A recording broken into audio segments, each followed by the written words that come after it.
Assalamualaikum warahmatullahi wabarakatuh. Kepada yang terhormat Ibu Dr. Nova Mardiana, SEMM, selaku dosen pengampu mata kuliah Manajemen Sumber Daya Manusia Strategi. Perkenalkan, saya Mutia Fajar Anissa sebagai moderator untuk kelompok 2 yang akan membahas di bab 3 tentang konsep manajemen sumber daya manusia strategi. Adapun anggota kelompok 2 sebagai berikut. Kemudian, tujuan pembelajaran yang akan dicapai pada bab ini adalah yang pertama yaitu tentang definisi manajemen sumber daya manusia strategi, lalu yang kedua yaitu tentang karakteristik manajemen sumber daya manusia strategi, lalu yang ketiga yaitu tujuan manajemen sumber daya manusia strategi, dan yang terakhir adalah proses manajemen sumber daya manusia strategi. Definisi SHRM atau Strategic Human Resource Management, yaitu proses memastikan bahwa masalah-masalah SDM ditangani secara strategis untuk mendukung pencapaian tujuan organisasi. Hal ini melibatkan pengambilan keputusan tentang apa yang perlu dilakukan sekarang dan di masa depan melalui integrasi strategi SDM dengan strategi bisnis. Selanjutnya, karakteristik SHRM. Yang pertama, penggunaan perencanaan. Yang kedua, pendekatan yang koheren dalam desain dan manajemen sistem SDM. Yang ketiga, penyelarasan aktivitas dan kebijakan SDM dengan strategi bisnis. Dan yang terakhir, memandang karyawan sebagai sumber daya strategis untuk keunggulan kompetitif. Terdapat 4 model teoritis SHRM. Yang pertama, pandangan berbasis sumber daya. Yang kedua, pendekatan perilaku. Yang ketiga, model sibernetik dan biaya transaksi. Dan yang terakhir, teori ketergantungan sumber daya. Selanjutnya, saya akan menjelaskan tentang perbedaan SHRM dan HRM. SHRM yaitu konsep yang lebih luas yang menghubungkan manajemen dan pengembangan SDM dengan bisnis secara keseluruhan. Sedangkan HRM adalah aktivitas operasional yang berlangsung di bawah payung SHRM. Selanjutnya yaitu tujuan SHRM. Tujuan mendasar manajemen sumber daya manusia strategis adalah menghasilkan kapabilitas strategis dengan karyawan yang terampil, berkomitmen, dan bermotivasi baik untuk mencapai keunggulan kompetitif. Sedangkan tujuan SHRM lebih lanjut, yang pertama mencapai kecocokan atau integrasi, yaitu menyelaraskan strategi SDM secara vertikal dengan strategi bisnis dan mengintegrasikan strategi SDM satu sama lain. Yang kedua yaitu memberikan arah dalam lingkungan yang penuh ketidakstabilan agar kebutuhan bisnis organisasi dan kebutuhan kolektif individu karyawan dapat tercapai melalui pengembangan serta penerapan kebijakan dan program SDM yang terkoordinasi dan efektif. Dalam mempertimbangkan tujuan SHRM, penting untuk memperhatikan aspek etika dan kepentingan semua pemangku kepentingan, yaitu karyawan, pemilik, manajemen, dan masyarakat. Manajemen sumber daya manusia strategis dapat dibagi menjadi 2 pendekatan.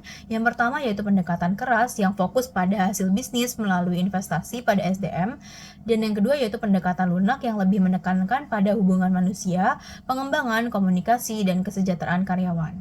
Idealnya, organisasi harus menemukan keseimbangan antara kedua elemen ini dengan memastikan efektivitas penggunaan sumber daya dan mempertimbangkan faktor manusia dalam strategi mereka. Baik, selanjutnya adalah bagian bagam proses strategic human resource management atau HRM yang menekankan hubungan erat antara strategi manajemen dan strategi sumber daya manusia dalam mencapai tujuan organisasi. Di bagian paling atas terdapat elemen strategi HRM yang menunjukkan pentingnya pendekatan holistik dalam manajemen sumber daya manusia agar sejalan dengan visi dan misi perusahaan. Selanjutnya, model ini menyoroti 2 jalur utama, yaitu People Strategic Overall or Specific dan Strategic Management Strategic Role of HR.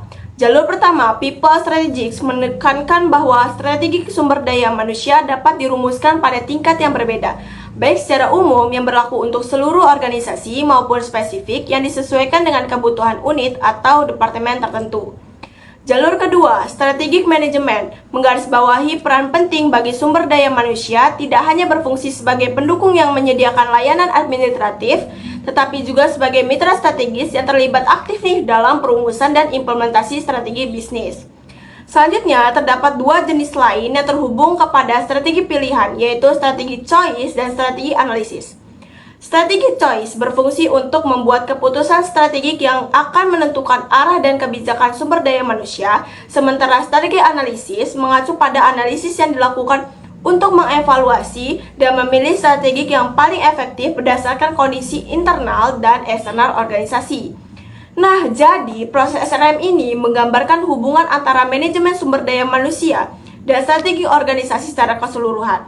Dengan mengintegrasi strategi HR dalam manajemen strategis, organisasi dapat memastikan bahwa mereka memiliki sumber daya manusia yang tepat untuk mencapai tujuan bisnis mereka. Proses ini melibatkan analisis yang cermat dan pemilihan strategis yang sesuai untuk mendukung keberhasilan organisasi. Baiklah, kesimpulan dari bab 3 ini adalah manajemen sumber daya manusia strategi adalah pendekatan pengelolaan sumber daya manusia yang selaras dengan strategi bisnis untuk mencapai keunggulan kompetitif. SHRA menekankan peran strategi sumber daya manusia dalam keberhasilan organisasi melalui kebijakan dan praktik HR yang terintegrasi. Konsep ini bersifat konseptual dan didukung oleh berbagai teori mapan yang menekankan pentingnya keselarasan. Fokusnya adalah memastikan karyawan yang terampil, berkomitmen, dan termotivasi dengan pandangan jangka panjang untuk mendukung tujuan organisasi secara efektif. Baiklah, cukup sekian untuk materi presentasi di bab 3. Baiklah, selanjutnya kita juga akan membahas di bab 4 yaitu tentang evolusi SHRM. Adapun tujuan pembelajaran yang akan dicapai pada bab ini adalah yang pertama yaitu tentang awal fokus integrasi atau kesesuaian vertikal, lalu yang kedua yaitu tentang pentingnya kesesuaian horizontal dan vertikal, selanjutnya yaitu pandangan tentang pengembangan strategi SDM, lalu yang keempat yaitu tentang pengembangan kerangka kerja konseptual untuk SHRM, lalu yang kelima keterpakuan keasyikan pada kinerja, lalu yang keenam fokus pada implementasi, yang ketujuh pendekatan multi pemangku kepentingan, dan yang terakhir SHRM. Sebelum itu, kita harus tahu terlebih dahulu apa itu SHRM. Jadi, SHRM ini merupakan singkatan dari Strategic Human Resource Management yang muncul pada tahun 1980-an. Ini menekankan integrasi strategi bisnis dengan HRM. Konsep utamanya adalah strategic fit, yaitu keselarasan vertikal dan horizontal. Nah, menurut Wright McMahon pada tahun 1992 ada dua komponen. Yang pertama vertikal, yaitu HRM selaras dengan strategi organisasi, dan yang kedua adalah horizontal, konsistensi kebijakan HR di seluruh organisasi. Awalnya, SHRM lebih menekankan pada vertical fit, namun kemudian pentingnya horizontal fit juga diakui. Nah, gabungan dari vertikal dan horizontal ini disebut dengan pendekatan konfigurasional. Saya akan menjelaskan materi tentang awal mula fokus pada integrasi vertikal atau kesesuaian. Jadi pada tahun 78, Walker itu mengusulkan bahwa perencanaan SDM harus terkait atau sejalan dengan perencanaan strategi yang diterapkan oleh perusahaan. Lalu hal ini diikuti oleh Tichy yang menambahkan bahwa untuk manajemen strategi yang efektif seperti strategi perusahaan, struktur organisasi, dan pengelolaan SDM itu harus bisa saling mendukung. Selanjutnya, pada tahun 2001, Wright dan tim menjelaskan bahwa konsep SDM strategis itu mulai berkembang sejak awal 80-an, terutama setelah artikel Tichy itu terbit seperti yang sebelumnya sudah saya jelaskan. Kemudian tahun 2009, Lechnick Hall dan tim mengatakan bahwa literatur tentang manajemen SDM yang strategis awalnya lebih berfokus pada kesesuaian kontingensi. Ini berarti kebijakan SDM harus sesuai dengan berbagai elemen strategi perusahaan atau harus ada kesesuaian antara vertikal, kebijakan SDM, dan juga strategi perusahaan.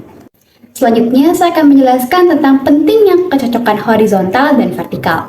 Jadi, Baird dan Moslam tahun 1988 itu memperluas konsep kecocokan yang pertama, yaitu yang pertama ada kecocokan vertikal. Jadi, kecocokan vertikal itu adalah perusahaan harus menyelaraskan praktik sumber daya manusianya dengan strategi perusahaan itu sendiri. Misalnya, kalau dalam mengelola karyawan itu harus sesuai dengan tujuan atau arah perusahaan. Sedangkan kalau kecocokan horizontal berarti perusahaan harus menyelaraskan praktik SDM-nya dengan perusahaan lain agar bisa saling mendukung dan memperkuat. Dan ini disebut dengan bundling. Dan juga pentingnya kecocokan horizontal sebagai sarana untuk mencapai kinerja karyawan yang tinggi juga muncul di dalam tulisan Wright dan McMahon tahun 92 dan McDavid tahun 95. Dan di situ McDavid mengadakan penelitian di pabrik otomotif Amerika Serikat yang menunjukkan bahwa praktik sumber daya manusia inovatif itu bisa mempengaruhi kinerja sebagai bagian dari praktik yang saling terkait dan konsisten secara internal. Baik, sekarang kita akan membahas tentang pandangan pengembangan strategi SDM. Di sini tuh ada best practice and best fit. Nah, kalau praktik best practice ini itu tuh praktik HR terbaik yang bisa diterapkan di semua organisasi.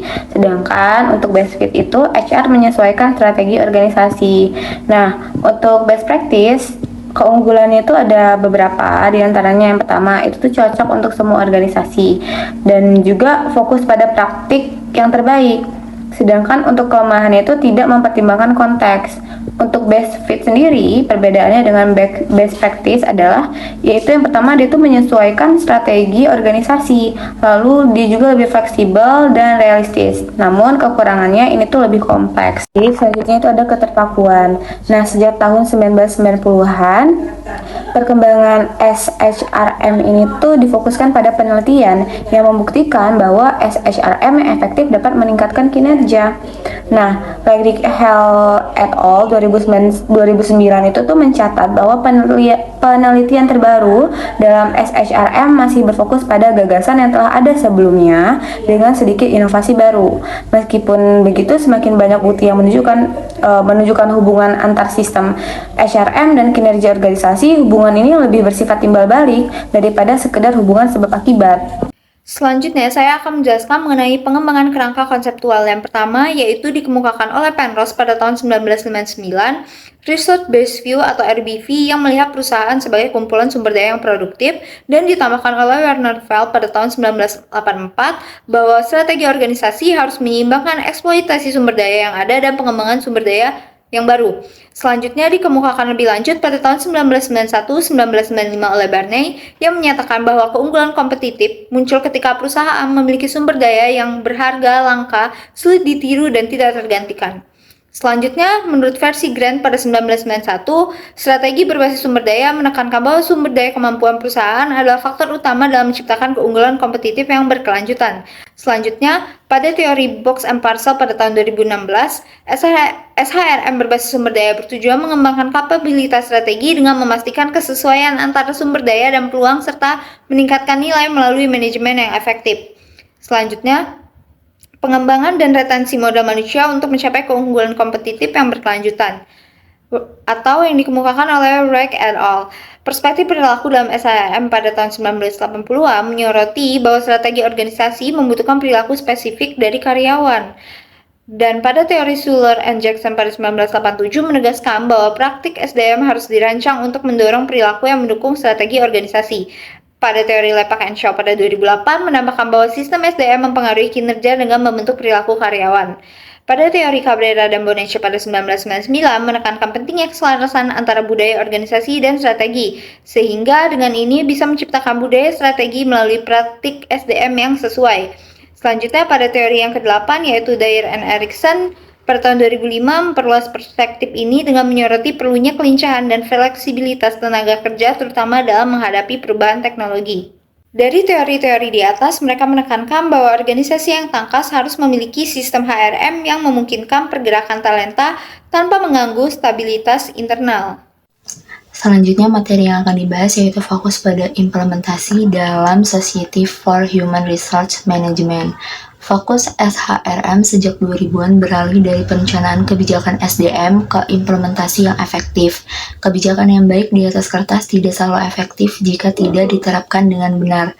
Terkadang terdapat perbedaan antara rencana dan pelaksanaannya yang menghambat hasil yang diinginkan. Keberhasilan SHRM bergantung pada perencanaan dan penerapan yang tepat, serta pemahaman karyawan terhadap tujuan strategi organisasi. Keterlibatan dan komunikasi yang baik dengan karyawan sangat penting agar mereka dapat berkontribusi secara efektif terhadap pencapaian tujuan organisasi. Selanjutnya, pendekatan multi pemangku kepentingan. Awalnya, penelitian SHRM fokus pada peningkatan kinerja finansial untuk pemegang saham, mengabaikan kesejahteraan karyawan.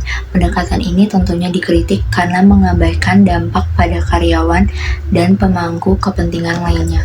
Kini, SHRM beralih ke pendekatan lebih inklusif dengan mempertimbangkan kesejahteraan karyawan dan dampaknya pada semua pemangku kepentingan. Karyawan dianggap sebagai individu yang berhak atas kesejahteraan dan hubungan antar karyawan. Menjadi penting untuk menciptakan lingkungan kerja yang sehat. Pendekatan ini tentunya berfokus pada kesejahteraan karyawan yang mendukung kepuasan kerja, produktivitas, dan mengurangi turnover, sehingga meningkatkan kinerja organisasi yang jangka panjang. Kemudian, apa sih yang terjadi pada SHRM? Nah, selama 3 dekade terakhir, konsep dasar SHRM tetaplah konsisten, dengan fokus pada sistem HRM yang selaras dengan strategi organisasi dan manfaat jangka panjang bagi modal manusia. Tinjauan pustaka oleh Del Rey dan Rompi tahun 2017 menunjukkan bahwa perkembangan pada bidang ini cenderung berputar tanpa inovasi yang signifikan. Meskipun penelitian telah mengkonfirmasi bahwa sumber daya manusia berperan dalam hubungan antara praktik HRM dan kinerja perusahaan, hal ini menunjukkan bahwa SHRM masih mencari cara untuk menentukan praktik HRM yang paling efektif bagi organisasi. Baiklah, kesimpulan dari bab 4 ini adalah Strategic Human Resource Management telah mengalami perkembangan yang sangat signifikan sejak diperkenalkan pada tahun 1980-an. Namun, konsep intinya tetap berfokus pada integrasi strategi, bisnis, dan pengelolaan sumber daya manusia. Perdebatan antara pendekatan best fit dan best practice masih menjadi tantangan utama dalam penerapan SHRM. Penelitian menunjukkan bahwa praktik HRM yang efektif berkorelasi positif dengan peningkatan kinerja organisasi, meskipun hubungan ini bersifat timbal balik. Dalam perkembangannya, fokus SHRM bergeser dari sekedar perencanaan menjadi implementasi yang lebih efektif. Selain itu, tren baru dalam SHRM semakin mempertimbangkan kesejahteraan karyawan dan tanggung jawab sosial perusahaan, menjadikannya pendekatan multi-stakeholder yang lebih holistik. Sekian presentasi dari kelompok kami mohon maaf jika terdapat kata-kata yang salah. Jika ada pertanyaan, boleh sekali ditanyakan kepada kelompok kami. Terima kasih atas waktu dan perhatiannya. Kami akhiri. Wassalamualaikum warahmatullahi wabarakatuh.